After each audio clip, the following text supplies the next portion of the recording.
আমাকে যে মানুষটি বিয়ে করলো তার আগের স্ত্রীর একটা ছেলে সন্তান আছে।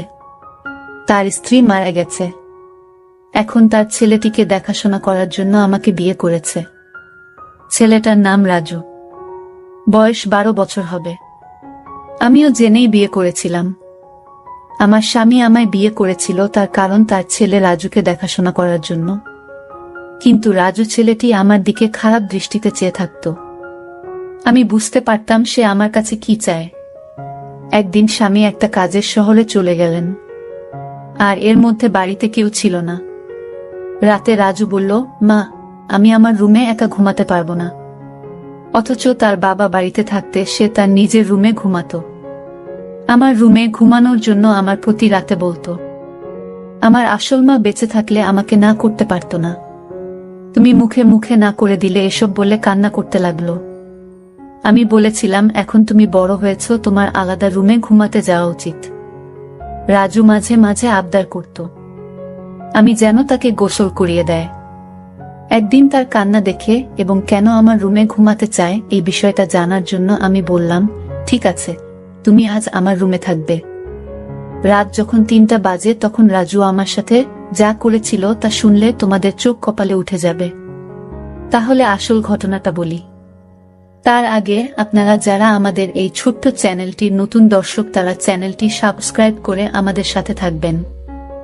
আজ আমার বিয়ে হয়েছে, বাকি সব নতুন বন্ধুর মতো। আমিও আমার বাসর ঘরে বসে আছি, কিন্তু আজ আমার মনে নেই কোনো সংকোচ, নেই কোনো স্বপ্ন, আর নেই নতুন সংসার সাজানোর ইচ্ছা। কারণ আজ প্রথমবার নয় যে আমি এভাবে নতুন বউ সেজে বসে আছি। এর আগেও ছিল এরকম একটি রাত যে কারোর জন্য এভাবেই বসেছিলাম। আজ হয়তো সব একই রকম, শুধু মানুষটি বদলে গেছে। হঠাৎ দরজা থেকে কারো আসার আওয়াজ শুনলাম। সে আর কেউ নয়, আমার নতুন স্বামী শাহজাহান। আমি উঠে সালাম করলাম। শাহজাহান বলল, সালাম করা লাগবে না, বরং আপনি বিছানায় শুয়ে পড়ুন।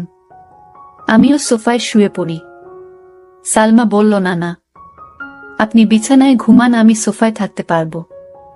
শাহজাহান বলল, দেখুন, আমরা দুজনের কেউই এই বিয়ে মানি না। দুজনেরই আলাদা আলাদা কারণ আছে বিয়ে করার, কিন্তু আমরা একজন অন্যজনের সম্মান তো করি। আর আমি এরকম ব্যক্তি না জেনে আমি বিছানায় ঘুমাবে আর কোনো মেয়েকে এভাবে সোফায় কষ্ট করে ঘুমোতে দেবে। আপনি আমার স্ত্রী, তাই আপনার খেয়াল রাখা আমার দায়িত্ব। আর আপনি যদি আমার এতটুকু সম্মান করেন তবে বিছানায় ঘুমিয়ে পড়ুন।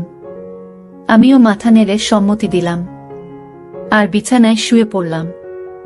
এবার বলি, আমাদের বিয়েটা কিভাবে হলো। মিস্টার শাহজাহান চৌধুরী শহরের অনেক বড় একজন ব্যবসায়ী। আমাদের বিয়েটা পরিবারের সম্মতিতেই হয়েছে। বলতে গেলে পরিবারের জন্যই হয়েছে। অবশ্য আমাদেরও অসম্মতি ছিল না। আজ আমরা দুজনে এক পবিত্র বন্ধনে আবদ্ধ, কিন্তু এ বন্ধন কোনো মনের জায়গা নেই। কারণ আমাদের দুজনের মনেই যে অন্য কারো নাম আগে থেকেই লেখা, মানে দুজনের মনেই অন্য কারো মায়ায় জড়িত। অন্য কারো কাছে আমাদের মন বন্ধক রয়েছে। ভাবতেই চোখ দিয়ে এক ফোঁটা জল বয়ে গেল। বিয়েটা দুজনেই করেছি, কিন্তু এই বিয়েতে কোনো ভালোবাসা নেই, শুধু রয়েছে দায়িত্ব।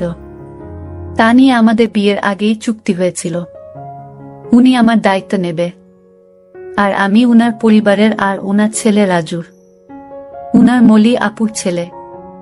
মলি আপুকে তাই তো ভাবছেন? শাহজাহান এর প্রথম স্ত্রী। তিনি এখন আর এই পৃথিবীতে নেই। 3 বছর আগে ইহকাল থেকে পরকালে প্রস্থান করেছে।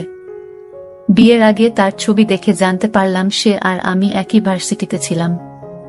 শাহজাহান ও তার আমার সিনিয়র ছিল।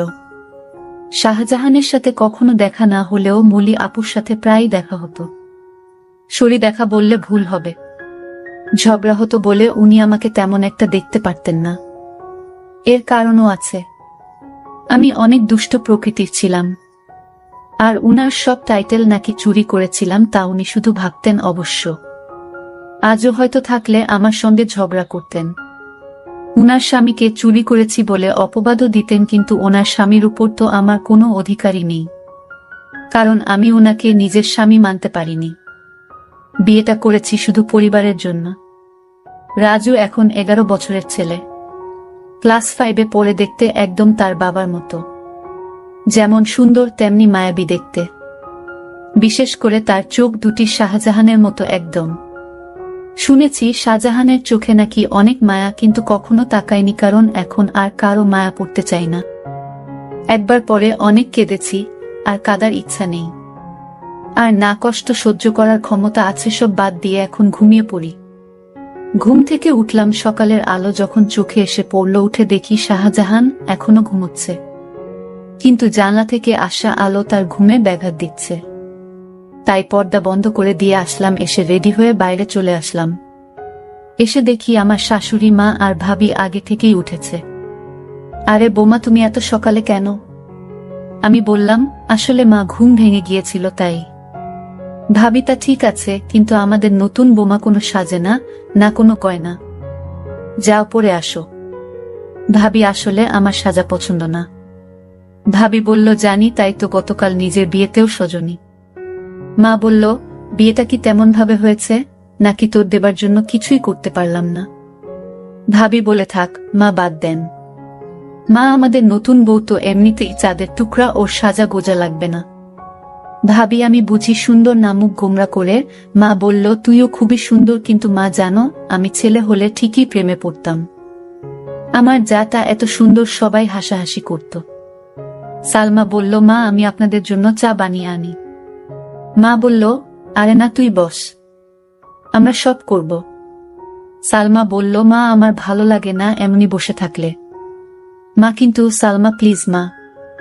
ভাবে বলল, আচ্ছা তাহলে আমি সাহায্য করি, আর সাথে অনেক গল্প করব, কেমন? সালমা, আচ্ছা। সালমা চা বানালো, আর রানু ও ভাবির সাথে গল্প করল। আসলে গল্প করছিল না, শুধু শুনছিল। চা বানানো শেষে নিয়ে আসে। এসে দেখে মা, বাবা আর শাহজাহানের ভাইয়া বসে আছে। বসে বসে গল্প করছে, সবাইকে চা দিল। বাবা বলল, অনেক মজা হয়েছে, তোমার চায়ের থেকেও মজা হয়েছে। শাহজাহান, হ্যাঁ, অনেক অনেক ভালো হয়েছে। রানুকে একটু চা বানানো শিখিয়ে দিয়ে। রানু, কি এত বড় কথা, কাল থেকে 7 দিন তোমার চা বন্ধ? বাবা বলল, না না, আমি তো দুষ্টুমি করে বলেছি। তুমি তো জানো আমি চা ছাড়া থাকতে পারি না। এভাবে সবাই চা খেয়ে নিলাম। তারপর আমি আমার স্বামী রুমে গেলাম, গিয়ে দেখি অবাক কাণ্ড। শাহজাহানের ছেলে, অর্থাৎ আমার স্বামীর ছেলে তো আমারই ছেলে, সে তো বড় দুষ্টু হয়ে গেছে অল্প বয়সে। মনে হয় পেকে গেছে। গিয়ে দেখি একটা পুতুল হাতে নিয়ে বলছে, তুমি কবে আমার হবে মা, কবে আমায় কাছে টেনে নেবে? আমি যে আসতে পারছি না মা। আমি অবাক হয়ে তার কথাগুলো শুনতে পেলাম, কোনো মাকে সে চায়, আর মায়ের কাছে তার কিসের চাওয়া? আর তার মা তো বেঁচে নেই। তাহলে আমাকে নিয়ে কিছু বলছে নাকি? এত ছোট ছেলেই বয়সে পেকে গেছে। কি বলছে কিছুই বুঝতে পারছি না। কিছুদিন পর আমার স্বামী ব্যবসার কাছে বাইরে গেলেন। কিছুদিনের জন্য রাজু ছেলেটি আমার দিকে সব সময় এক অদ্ভুত দৃষ্টিতে তাকিয়ে থাকে। মনে হয় তার চোখের ভিতর হাজারো পিপাসা। আমি হঠাৎ জিজ্ঞেস করলাম, এই রাজু, তুমি এভাবে আমার দিকে তাকিয়ে কি দেখছো? আমি আপনার চেহারা দেখছি। আপনার চেহারায় এতটাই মায়া যে আপনার চেহারায় আমি একটা অদ্ভুত জিনিস দেখতে পাই। আমি তো তার কথা শুনে অবাক, এতটুকু বাচ্চা ছেলে এসব কি বলে? হঠাৎ আমাকে জিজ্ঞেস করে ফেলল, আচ্ছা মা, তুমি বাবাকে কেন বিয়ে করলেন? আমি বললাম, দেখো তুমি ছোট মানুষ, আর তাই তোমাকে দেখাশোনার জন্য তোমার বাবা আমাকে বিয়ে করেছে। রাজু ইদানিং দেখছি আমার দিকে অদ্ভুত দৃষ্টিতে তাকিয়ে থাকে। আমি যেখানে যাই সেখানে আমাকে ফলো করে। আমি গোসল করতে গেলাম। রাজু বলছে, মা অনেক দিন হলো আমার মা আমাকে গোসল করিয়ে দেয় না, আমাকে ভাত খাইয়ে দেয় না। মা, তুমি তো আমার মা, যেহেতু আমার আগে মা মারা গেছে। এখন আমার মা হিসেবে আমার আব্বু তোমাকে বিয়ে করে এনেছে মায়ের শূন্যতা পূরণ করার জন্য।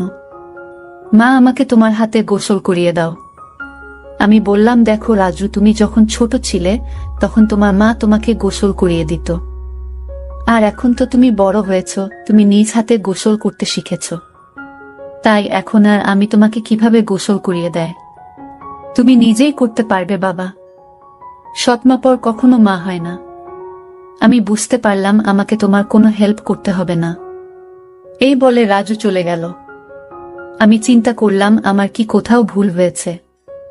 আমি তো এখন তার মা, আর তাই মা হিসেবে আমার কর্তব্য পালন করা উচিত ছিল। কিন্তু তো তার বাবা বাড়িতে থাকাকালীন আমার হাতে গোসল করতে চাইতো না।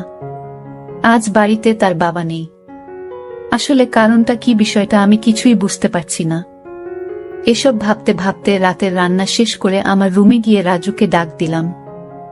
গিয়ে দেখি আমার একটা ছবি হাতে নিয়ে ছবিটির সাথে কি যেন বলছে, আর ছবির সাথে এক অদ্ভুত আচরণ করছে, আর বলছে আমার মনের আশাটুকু কবে পূরণ হবে মা। রাজু চোখের পানি ছেড়ে কান্না করছে আর বলছে। আমি ডাক দিলাম, রাজু তুমি কান্না করছো কেন, তোমার কি হয়েছে? কিছু হয়নি মা, আমি আসছি, তুমি যাও। আমি এক গভীর চিন্তায় পড়ে গেলাম। রাজু আমার কাছে কি চায়, তার দৃষ্টিভঙ্গি আমার কাছে স্বাভাবিক মনে হচ্ছে না। রাজু খেতে বসলো আর তার মাকে বলতে লাগলো, মা আজ রাতে আমি তোমার রুমে ঘুমাবো।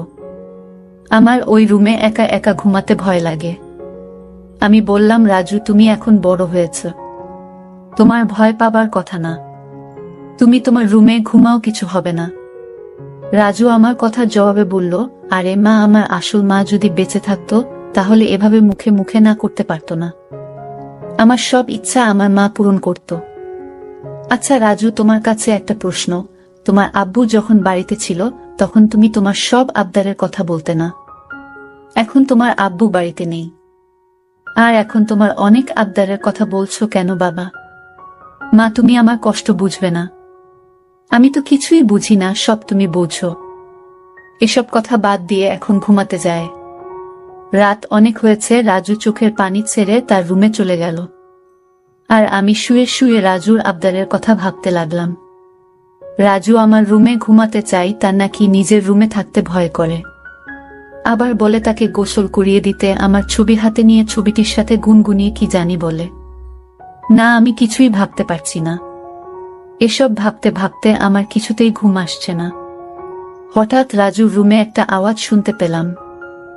আমি জানালা দিয়ে উকি দিয়ে দেখি ছবিটি হাতে নিয়ে ছবির সাথে এক অন্য রকম আচরণ করছে, আর মাঝে মাঝে হাসছে, আবার কান্নাও করতেছে। আমি এসব ভাবতে ভাবতে পাগলের মতো হয়ে গেলাম, কিছুতেই ঘুমাতে পারছিলাম না। কিন্তু হঠাৎ আমার মাথায় একটা বুদ্ধি এলো। আসলে রাজু আমার কাছে কি চায় তা আমার জানতে হবে। তাই আমি সিদ্ধান্ত নিলাম, আমি আমার রুমে তাকে থাকতে দিব, আর আমি ঘুমাবো না, ঘুমের ভান করে থাকব। তাহলে বুঝতে পারবো আসলে রাজু আমার কাছে কি চায়, তা স্পষ্ট হয়ে যাবে। তারপর দিন আমি রাজুকে বললাম, রাজু আজ তোমাকে আমার নিজের হাতে খাবার খাইয়ে দিব, তুমি খাবে? না না মা, আমি তোমার হাতের খাবার খাবো না, কারণ তুমি আমার আবদার পূরণ করো না। ঠিক আছে বাবা, তোমার সব কথা রাখবো, তুমি এবার আমার হাতে রান্না করা খাবার খেয়ে নাও। সত্যি বলছো মা? সত্যি, সত্যি। এবার রাজু খুশি হয়ে সে আমার হাতের খাবার খেলো। ঠিক আছে বাবা, তাহলে তোমার আজকে তোমার রুমে থাকতে হবে না, তুমি আমার রুমে ঘুমাবে। কারণ আমি এখন বুঝতে পারছি বড় রুমে থাকতে তোমার ভয় লাগে, তাই না? তাহলে তুমি আমার কষ্টটুকু বুঝতে পেরেছ। তারপর রাজুর বাবার ফোন আসলো। সে ফোনে জানিয়ে দিল আমার আসতে আরো 15 দিন দেরি হবে। তুমি ছেলের প্রতি খেয়াল রেখো। আমি মনে মনে একটু খুশি হইলাম, কারণ যদি আমার স্বামী এসে পড়তো তাহলে রাজু আমার কাছে কি চায় তা হাতে নাতে ধরতে পারতাম না। ভালোই হলো। তারপর রাতের খাবার খেয়ে রাজুকে ডাক দিলাম, রাজু তুমি আমার রুমে আসো, আজ তুমি আমার রুমে ঘুমাবে। শুধু আজ নয়, যতদিন তোমার বাবা আসবে না ঠিক ততদিন পর্যন্ত, বুঝলে? লক্ষ্য করলাম রাজু অনেক খুশি হয়েছে। তারপর রাতে ডিনার করে আমি ঘুমের ভান করে শুয়ে রইলাম। এদিকে রাজু শুয়ে পড়ল। রাত যখন 3টা বাজে তখন দেখি রাজু ধীরে ধীরে বিছানা থেকে উঠে পড়ল। তারপর রাজু ভালো করে আমাকে দেখল আমি ঘুমিয়েছি কিনা। তারপর ধীরে ধীরে আমার কাপড়ের আঁচলটা বের করল, কারণ কাপড়ের আঁচলে আমার ঘরের আলমারির চাবি ছিল। আমি যেন আর না পাই, আর তাই সে ধীরে ধীরে চাবিটা আঁচল থেকে তার হাতে নিয়ে নিল। তারপর আলমারিতে থাকা তার মায়ের স্বর্ণের গহনা ছিল, আর আলমারিটা খুলে সকল স্বর্ণ অলংকার সে একটা শপিং ব্যাগে নিয়ে নিল। ব্যাগ তার রুমে নিয়ে রেখে আসলো। তারপর চাবিটা আঁচলে বেঁধে রেখে দিল। তারপর ঘুমিয়ে পড়ল। আমি ঘুম থেকে জেগে উঠি। এটা কি করলো? এতটুকু একটা ছেলের সাহস দেখে আমি অবাক হচ্ছি। সেসব স্বর্ণ অলংকার চুরি করলো, আর এই বয়সে তার এত স্বর্ণ বা টাকা দরকার কেন? আমি তাকে কিছুই বলিনি। সকালে উঠে রাজু বলল, মা, তাড়াতাড়ি খাবার দাও, আজ একটু জলদি স্কুলে যেতে হবে। ঠিক আছে, আমি নাস্তা দিচ্ছি, খেয়ে স্কুলে যাও। সে তাড়াহুড়া করে খাবার খেয়ে ব্যাগটি নিয়ে ঘর থেকে বের হতেই আমিও তার পিছু নিলাম। তারপর দেখলাম একটা স্বর্ণের দোকানে গিয়ে স্বর্ণগুলো বিক্রি করে দিল। তারপর এই টাকাগুলো নিয়ে কবরের চারপাশে বেড়া দেওয়ার জন্য কিছু সরঞ্জাম কিনল, আর সেই সরঞ্জাম নিয়ে গেল তার আসল মায়ের কবরের পাশে। আর মায়ের কবরের চারপাশে বেড়া দিয়ে খবরটাকে সুন্দর করে তুলল, যেন গরু ছাগল যেতে না পারে। আমি রাজুর এই দৃশ্য দেখে অবাক হয়ে গেলাম। এতটুকু একটা ছেলে, মায়ের প্রতি ভালোবাসা, কিন্তু চুরি করে কেন করলো? পরে আমি রাজুকে বললাম, বাবা, আমি তোমার সব কার্যকলাপ দেখেছি, তুমি চুরি করলে কেন? মা, তুমি জানো এখন আমার মায়ের টাকা দিয়ে কিনা আমার বাবা আমার মাকে অনেক কষ্ট দিয়েছে, আর তাই আমি আমার মায়ের সম্পদ বিক্রি করে মাকে দিয়ে আসলাম। ভালো করেনি মা। বাহ রাজু, তোমার মতো সন্তান যদি প্রতিটি ঘরে ঘরে থাকতো তাহলে পৃথিবীটা অনেক সুন্দর হয়ে যেত। মায়ের প্রতি এমন ভালোবাসা দেখে আমি মুগ্ধ হলাম। সকল দর্শকদের উদ্দেশ্য করে বলতে চাই, যাদের মা বেঁচে আছে তারা খেয়াল রেখো, তাহলে দুনিয়া আখেরাতে শান্তি পাবে, সকল কাজে সফল হবে। আর হ্যাঁ, মা ছাড়া এই দুনিয়াতে আপন কেউ নেই। যার মা নেই তার এই দুনিয়াতে কেউ নেই। বন্ধুরা, আজকের গল্পটা কেমন লাগলো তা কমেন্ট করে জানাবেন। আর আপনারা কোন ধরনের গল্প পছন্দ করেন তাও কমেন্ট করে জানাবেন। সকলে ভালো থাকবেন, দেখা হবে নতুন কোনো ভিডিওতে। ভিডিওটি শেষ পর্যন্ত দেখার জন্য সবাইকে অসংখ্য অসংখ্য ধন্যবাদ।